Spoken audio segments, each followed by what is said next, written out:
Jai Hind. And thank you very much, dear organizers, for inviting me over here. And it's a matter of great honor and privilege that I'm standing here and talking to you about something that is very close to my heart. And today we'll speak about the diaspora. But before that, there's a small story. You know, when Napoleon became the Emperor of France, somebody asked Napoleon, "How did you become the Emperor of France?" He said, "I was riding on my horse and I saw the crown of France lying in the dust. I picked it up, I placed it on my head, and I became the Emperor of France." You see, why did he say that?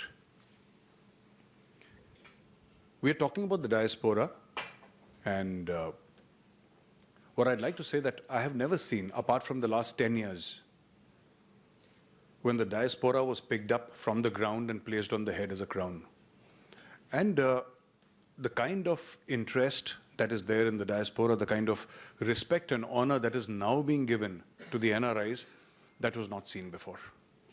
They had a lot of problems. You go to the embassy, there is a problem. You go to the High Commission, there is a problem. You know, today when the Prime Minister goes, there are thousands of them waving flags. They were there 10 years back also. They were there 25, 30, 40, 50 years back. But we never saw that. It's all a question of giving pride. I was discussing today, I met with a diplomat, and I had a long discussion with him, and I said, we are in Maharashtra, and this is the bhumi of Chhatrapati Shivaji Maharaj. And so he was asking, why is he so revered and why is he so worshipped? So I said, not because he was the strongest king or the most powerful king or the richest king. That is not why Chhatrapati Shivaji Maharaj is worshipped. He's worshipped because he gave Hindus their honor back.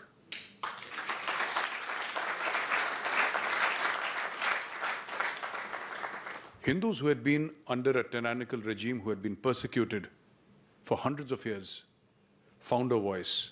He told them that you matter. And I think this is the biggest contribution of Chhatrapati Shivaji Maharaj. Bigger than anything, bigger than shaking the foundations of the Mughal Empire, bigger than anything else. Today, when I see our NRIs, we feel very proud. And of course, we have heard the stories about, you know, them being CEOs of top companies in the world and Fortune 500 companies of the world. And that is a matter of great pride for us. And I, for one, don't, you know, I'm not disturbed by brain drain. I mean, we have enough brains. What is the population of India? It is more than Europe, Africa, North America, and probably South America combined. The total population of Europe, you know, if you actually count the total population of Europe, I think more people in India right now have a stomach ache than the entire population of Europe. So there is this whole brain drain thing. It was relevant at one point in time, but today I don't think it's relevant. And I would like to talk about 2-3 issues.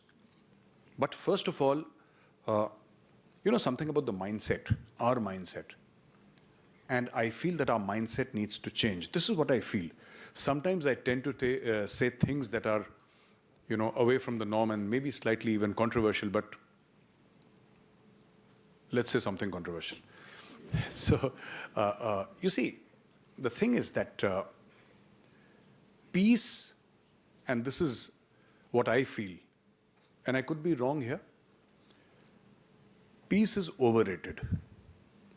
This whole thing about we are a peaceful people, we should be peaceful people, there should be world peace, this whole peace thing is overrated because there is no peace in this world. Let us recognize some basic truths. You can aspire for peace. You can be aspirational as far as peace is concerned. But the fact of the matter is that today, human beings, you know, Charles Darwin spoke about, you know, the survival of the fittest. You would have heard Charles Darwin's theory. And what does he say? Why are humans the fittest to survive? Because we were intelligent, not because we were faster, not because we were stronger, because, you know, an elephant is more powerful, a tiger is more powerful and ferocious, a panther is faster.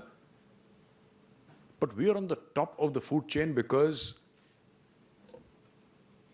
we think, and because we think, we are able to put a majestic animal like a lion or a tiger inside a cage. Because of the violence that human beings are able to commit. And most of the time, it's pathetic. It's bad. It is something that must be condemned. But at the same time, we should also understand that we cannot ignore violence and live in our own world that, hey, everybody should be peaceful, because people are not peaceful. And I'll come back to the diaspora in a bit, but there is no peace in this world, unfortunately. And today, if India is seeing peace today, after many, many decades of war, of terrorism, if today India is seeing peace, it is only because of one reason, that the world realizes that India has the ability to wage war. And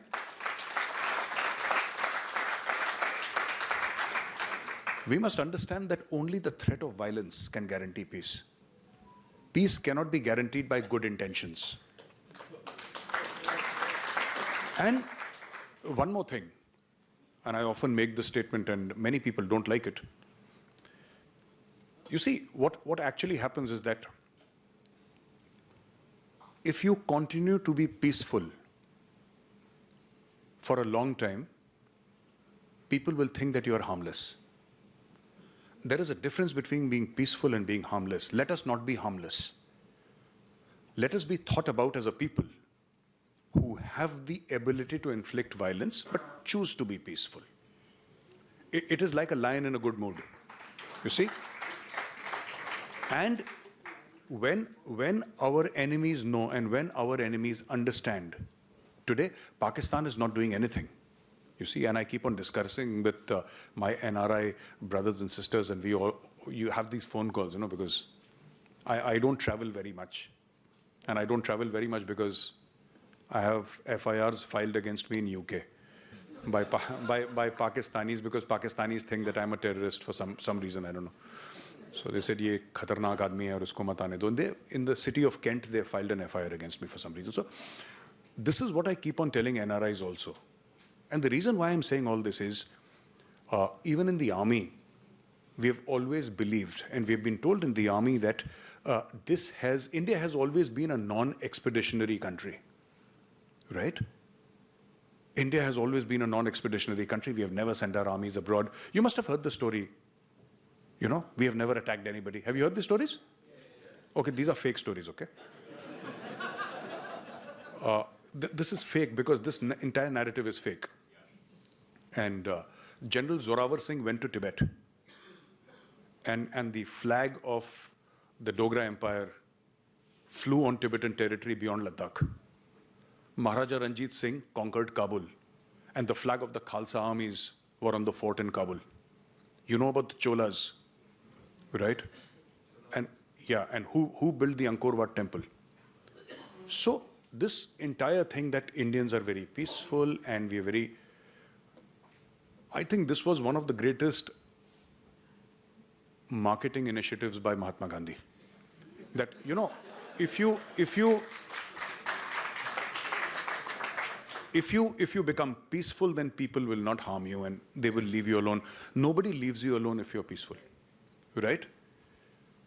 It is important, and I quote, all of you have heard this before, and because this comes from the life and times, it is quoted from the life and times of Prabhu Shri Ram, and it's very important because our ancestors have been telling us something time and again, but unfortunately we do not understand it.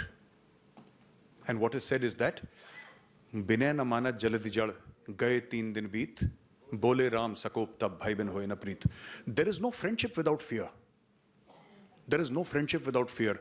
Your ability to strike terror in the heart of your enemy will guarantee peace and prosperity to this nation.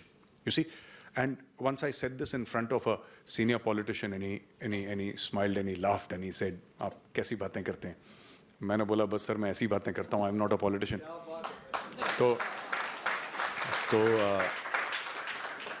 So I told him that, sir, when the Prime Minister of India goes anywhere, when he talks, whether to a friend or an enemy, any head of state, when the Prime Minister of India goes somewhere, right, the other person, the other head of state, enemy or friend, doesn't matter, he must know that somewhere behind, in the depths of the ocean, there is INS Arihant, there is INS Vikrant.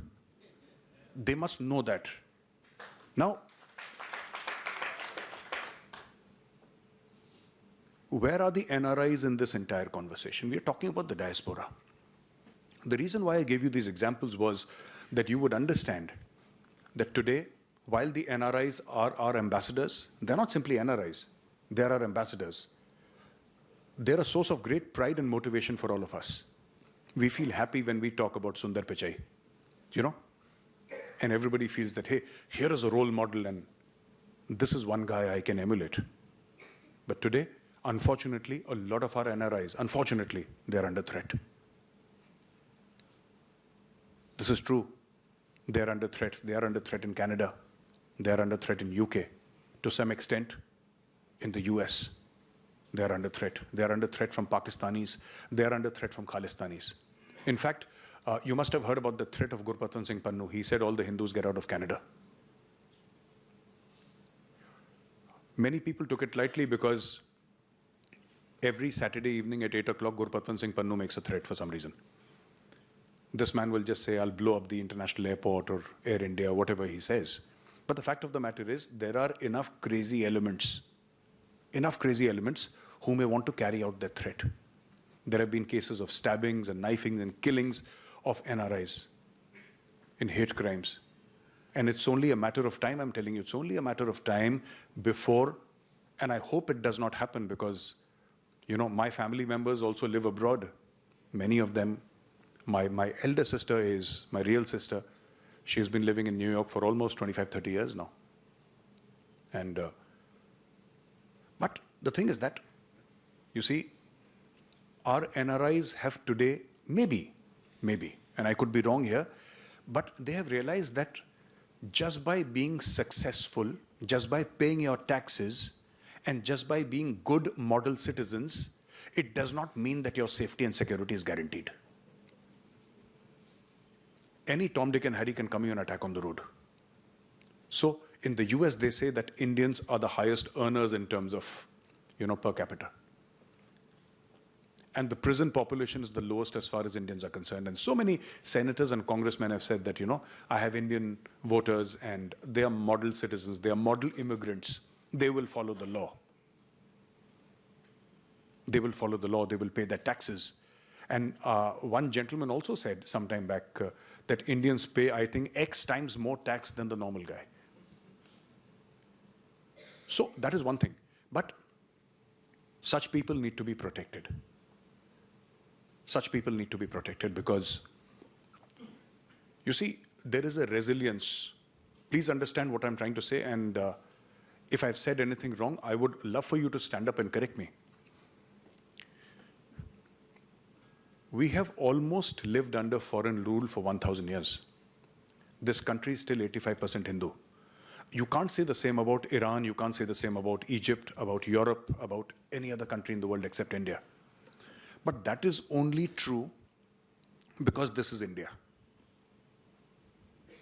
But when you uproot a person from India, the sustenance that he derives from this culture, this spiritual land, it has to be created in some other land, and they are very successful at creating it. But that shield of protection goes away. Today, I get a call from many NRIs. So many Sikhs call me, my brothers and sisters, and they say that, you know, we want to raise our voice against the Khalistanis, but we are terrified because these people are crazy. They'll do something stupid.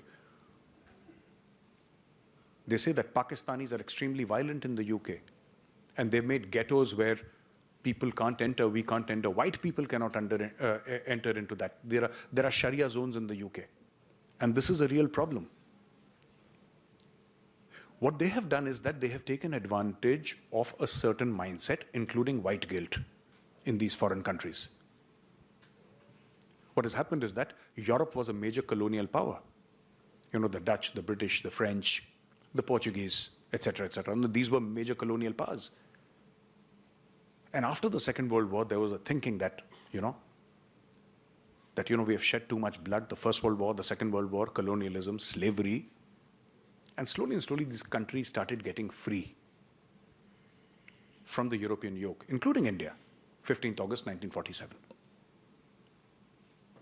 And then there was, over a period of time, maybe a realization, this is my guess, I can only guess, that there was a realization that, hey, what is happening is that maybe what we did was wrong, what our forefathers did was wrong. Though they don't teach colonialism as much as they should in British schools, but the fact of the matter is that that mindset exists, that, maybe. There was a joke I was reading. Yesterday I was reading a joke. So British guy tells the Indian that this is the British Museum. And the Indian guy says, oh yeah, in India we call it Chor Bazaar. So I read this joke yesterday. It was forwarded on WhatsApp. So all the wealth stolen and kept there. And so what I'm trying to say is that our NRIs who are there, over a period of time, they have managed to be away from India, yet establish themselves there. They've made their temples. They've ensured that they celebrate all festivals. They do everything there. They carry India in their hearts. But the problem is that today they're under threat. And our NRIs need to be, I wish I could go. The problem is that I cannot go to UK for obvious reasons. Otherwise, I would have taken the first flight, gone to UK, and actually sat with the Indians and tell them that, don't worry, we are there with you. And, somebody to tell them that, and find a few aggressive guys there, because sometimes street power works. How can somebody gather 500 people, surround our High Commission, and take down our flag?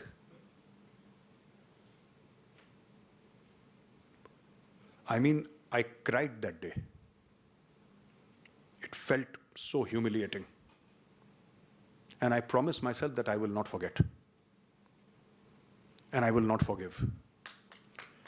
And neither must you. And when I spoke to my NRIs brothers and sisters, they said that these things are deliberately done to put us down. It is financed by Pakistan. It is financed by China. And these are optics.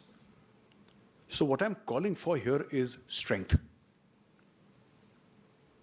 What I'm calling for here is for India to be known as a military power. Nobody does that with the Chinese flag. I'm sorry I'm saying this. Nobody does that with the Chinese flag. Let me tell you a small story about a Russian diplomat. A Russian diplomat posted around Lebanon or some other place in the Middle East. This guy was kidnapped by terrorists. And this is a true story. And the terrorist actually called up the Russian embassy, and they told the Russian embassy that you have 24 hours. These are our demands. These are the people that you must set free. The Russians had captured a few people, a few terrorists. You must leave these terrorists, otherwise we will kill your diplomats. The leader of the terrorists, he had made this demand on a phone call to the Russian embassy. Within 5-6 hours, or by the evening, he got a packet. The terrorist leader, he got a packet. He opened the packet, and inside was a human hand. There was a hand cut off from the elbow. So he didn't know whose hand it was. And then he saw the rings. It was his father's hand. And there was a note written in Arabic that if you do not set free our diplomats, within the next 2 hours, we'll send other body parts of your father. This terrorist was so terrified, he said that these people are crazy. They dropped him off to the Russian embassy. Today, do you know one thing? I'm telling you this because let's live in the real world. There is violence in the world. And I'm sorry if my examples are, I apologize if my examples are graphic, but this is the real world. This is how it functions. Ships have been attacked, you're aware, Red Sea. Along that entire corridor, ships have been attacked. British ships have been attacked, American ships have been attacked. Every ship has been attacked. Have you ever heard of a Chinese ship being attacked? Because no, Indian ships are not attacked because India has put 20 warships there.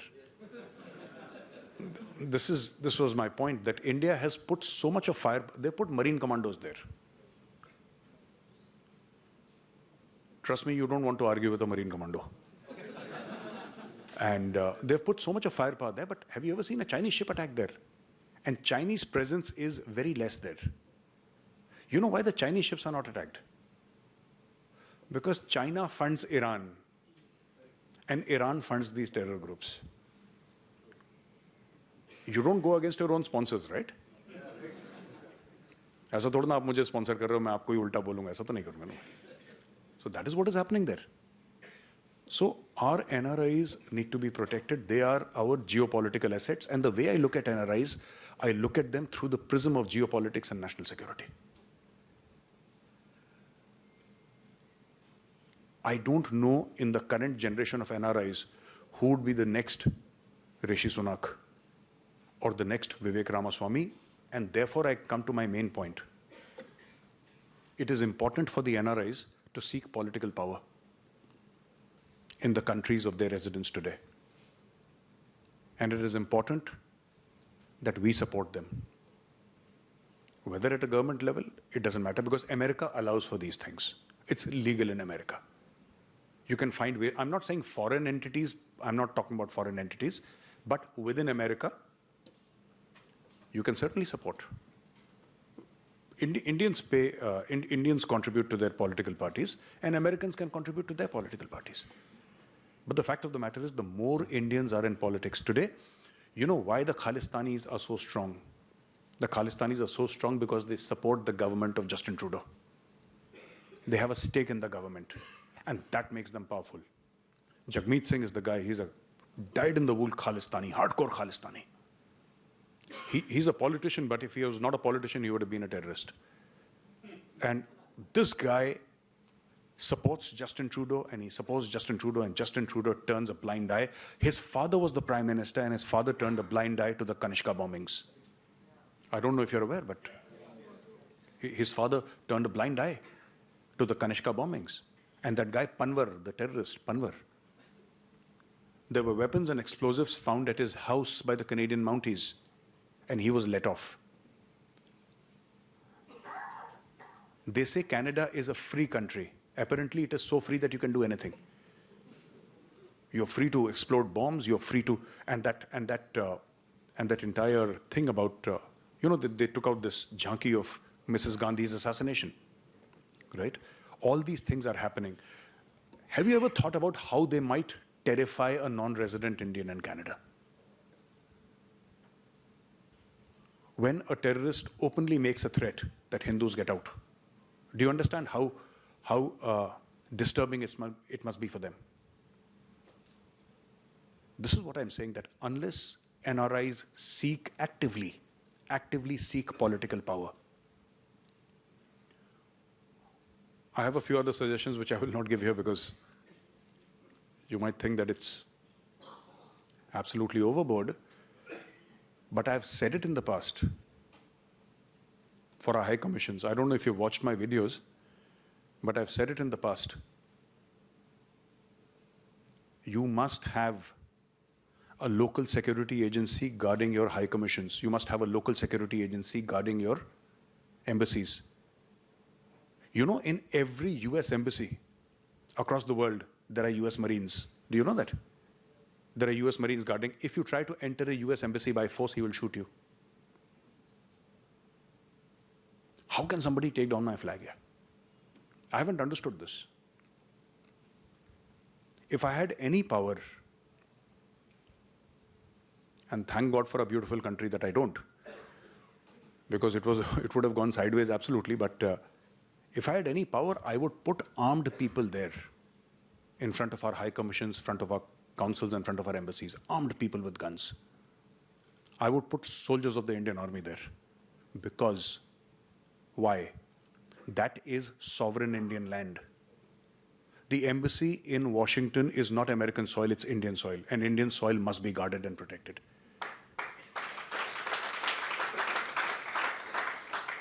And I will just make the statement that a lot of people talk about the Constitution of India, and all of us love our Constitution.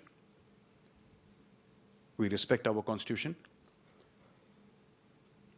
But there is somebody defending that Constitution, right? Somebody is defending that Constitution. And I speak as a soldier because that is what I am, and that is the language that I speak and the language I understand also. A lot of people want me to talk about peace, and then I tell them that I was in the Indian Army and I have got nothing to do with peace. So, yes, I mean, what do you do? You know what is taught in the Indian Army? I'll tell you. At various levels, different things are taught. So at various levels, so a general will speak at a certain level, of course, with a great level of maturity. With a great level of maturity, foresight, he'll talk about strategy, he'll talk about, you know, the geopolitical situation and all that. But in the end, and let me put it as bluntly as I can, as simply as I can, and many people, even in the army, will disagree with me. But this is a fact. What does the Indian Army do? The Indian Army, of course, it guards the nation, and of course, it does all of that. There is no doubt. But when we go to war, what are we doing? So the Indian Army exists to kill the enemies of the state. That is what we do. You can paint it in white and you can make it nice and easy to consume. But what I'm telling you is the truth. War is an ugly business, right? You agree? But somebody has to do it. You agree? Yeah, we do that. We do that, and it is an ugly business, and there is no getting around this. Similarly, this war is being fought against our NRIs today.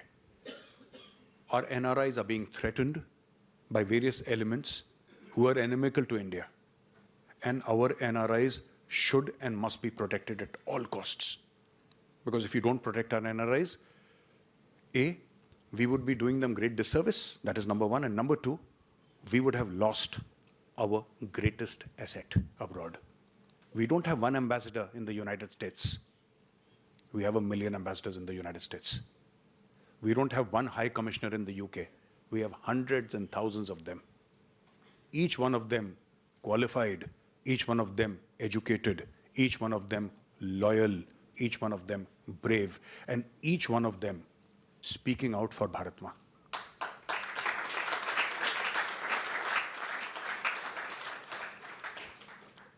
The final thing that I want to say, and I'll wrap up, and then we'll take your questions along with Soumitra ji is here, and we'll jointly take your questions. I just wanted to tell you that we must change the narrative somehow. I go and I talk about this as often as I can. I talk about this as often as I can, and even if I manage to change the mindset of one person, my coming to Mumbai will be a big victory for me personally. Please, and this is my request to you, please get rid of this belief that we were a peaceful country. Please get rid of this belief that we are a peaceful people. All your gods and goddesses carry weapons. Have you noticed?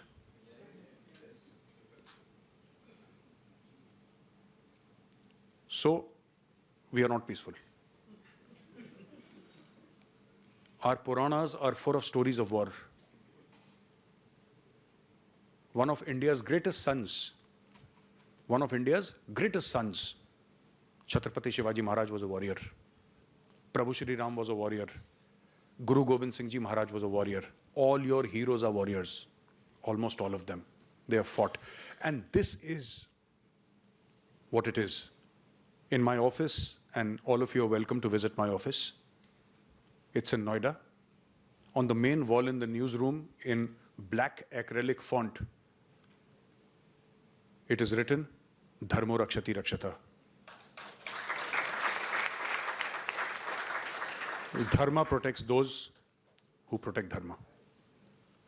Jai Hind, Bharat Mata ki Jai.